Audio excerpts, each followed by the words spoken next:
হ্যাঁ dear student, আজকে আমাদের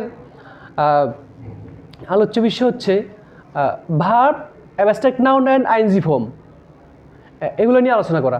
সো আমরা এখানে বোর্ডে দেখতে পাচ্ছি রিমুভ একটা ভার্ব আছে, ওয়ার্ম আর একটা ভার্ব আছে। রিমুভ অর্থ হচ্ছে সরানো, আর ওয়ার্ম অর্থ স্যার গরম করা বা উষ্ণ করা। রিমুভ ভার্বটার অ্যাবস্ট্রাক্ট নাউন হচ্ছে রিমুভাল, হচ্ছে অপসারণ। আর রিমুভিং সেটাও অপসারণ বা দূরীকরণ।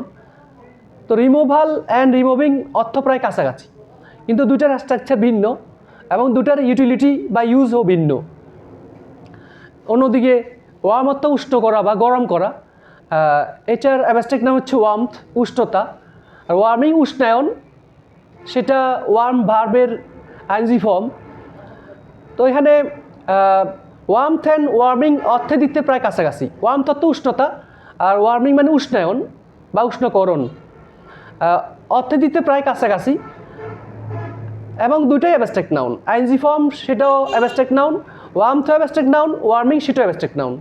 আর উপরে রিমুভাল দূরীকরণ, আর রিমুভিং তাও দূরীকরণ। রিমুভাল অ্যান্ড রিমুভিং দুইটার অর্থ প্রায় কাছাকাছি। এখন প্রশ্ন হচ্ছে আমি কোথায় রিমুভাল ব্যবহার করব, কোথায় রিমুভিং ব্যবহার করব, কোথায় ওয়ার্মথ ব্যবহার করব, আর কোথায় ওয়ার্মিং ব্যবহার করব। সো আমাদের বেসিক টপিক হচ্ছে যে একটা ভার্ব থেকে সরাসরি অ্যাবস্ট্রাক্ট নাউন থাকে, আবার আইএনজি ফর্ম দিয়েও একটা ভার্বকে অ্যাবস্ট্রাক্ট নাউনে রূপান্তর করা যায়। হ্যাঁ, সো এখানে রিমুভাল রিমুভিং প্রায় অর্থের কাছাকাছি, আর ওয়ার্মথ ওয়ার্মিং দুইটা প্রায় অর্থের কাছাকাছি এবং দুটোই অ্যাবস্ট্রাক্ট নাউন। রিমুভাল রিমুভিং দুটো অ্যাবস্ট্রাক্ট নাউন, ওয়ার্মথ ওয়ার্মিং দুটোই অ্যাবস্ট্রাক্ট নাউন। কিন্তু ওদের ব্যবহার বিধিটা কোথায়, ব্যবহার কোথায় করবো সেটা নিয়ে আমরা ক্লারিফিকেশন দেব।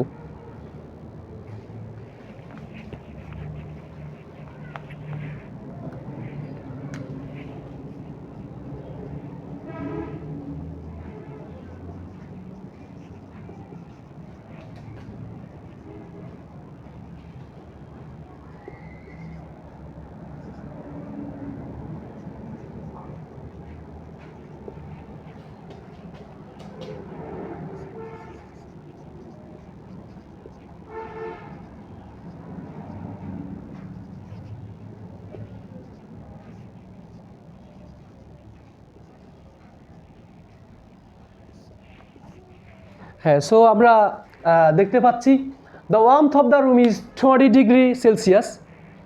এই রুমের উষ্ণতা হচ্ছে 20 ডিগ্রি সেলসিয়াস। সো এটা একটা রুমের অবস্থা বর্ণনা করা হচ্ছে।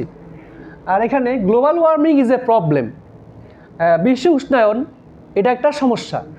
তো বিশ্ব উষ্ণায়ন আসলে একদিন হয় না, এটা অনেকগুলো এজেন্ট, অনেকগুলো প্রক্রিয়া, অনেকগুলো দীর্ঘমেয়াদী প্রক্রিয়ার মধ্য দিয়ে কী হয়, বিশ্ব উষ্ণায়নটা ঘটে থাকে। সো আইএনজি ফর্মটা ব্যবহার করা হয় প্রসেসের ক্ষেত্রেই।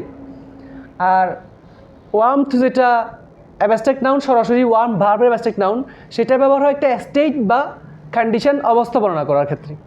তো the warmth of the room is 20 degree Celsius, রুমের উষ্ণতা হচ্ছে 20 ডিগ্রি সেলসিয়াস। এটা হচ্ছে একটা রুমের স্টেট বা অবস্থা, কন্ডিশন বর্ণনা করা হচ্ছে। আর global warming is a problem, বিশ্ব উষ্ণায়ন বা বিশ্ব উষ্ণতা এটা একটা সমস্যা। সেই বিশ্ব উষ্ণায়ন যেটাকে আমরা গ্লোবাল ওয়ার্মিং ব্যাপারে আমাদের সবার জানা আছে, ওটা একটা কিন্তু দীর্ঘমেয়াদী প্রক্রিয়ার নাম।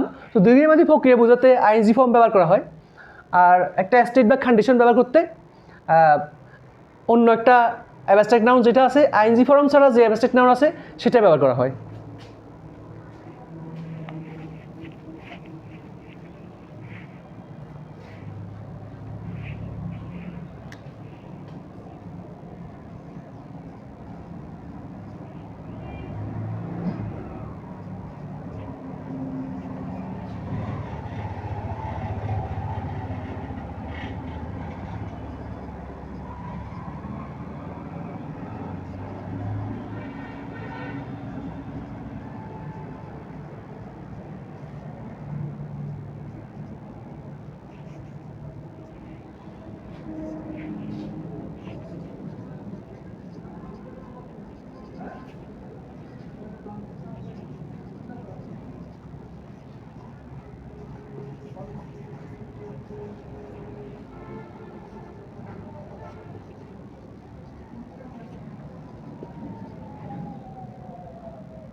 হ্যাঁ, তাহলে আমাদের এই যে এক্সাম্পল সেন্টেন্সগুলো দেখলে আরও একটু ক্লিয়ার হবো আমরা। The removal of corruption has been successful. The removal of corruption has been successful. দুর্নীতি দূরীকরণ কী হয়েছে? সফল হয়েছে। এটা দুর্নীতি দূরীকরণ সফল হয়েছে, এটা একটা কন্ডিশন বা অবস্থা বর্ণনা করা হচ্ছে, এই জন্য রিমুভাল ব্যবহার করা হয়েছে। এদিকে removing rickshaw of the highway is a gigantic task. Gigantic task মানে স্যার কঠিন কাজ বা জটিল কাজ। রিমুভিং রিক্সাগুলোকে সরানো, অফ দ্য হাইওয়েজ হাইওয়ে থেকে রিক্সা সরানো, is a gigantic task. Removing rickshaw of the highway is a gigantic task.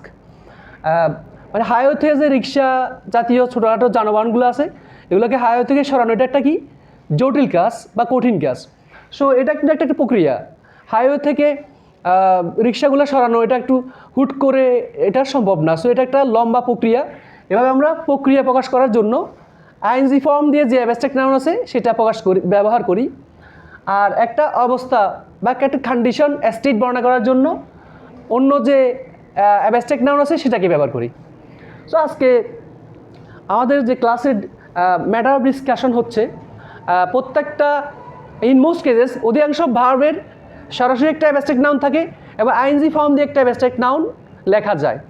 So সরাসরি যে ওয়ার্মথ বা রিমুভালের মতো যে অ্যাবস্ট্রাক্ট নাউনগুলো আছে সেগুলোকে আমরা স্টেট বা কন্ডিশন বর্ণনা করার জন্য ব্যবহার করি। আর যে ভার্বের সাথে আইএনজি দিয়ে যে অ্যাবস্ট্রাক্ট নাউন তৈরি করা হয় সেটা একটা দীর্ঘমেয়াদী প্রক্রিয়া বর্ণনা করার জন্য ব্যবহার করা হয়। যেমন global warming is a problem. বিশ্ব উষ্ণতা বা বিশ্ব উষ্ণায়ন এটা একটা সমস্যা।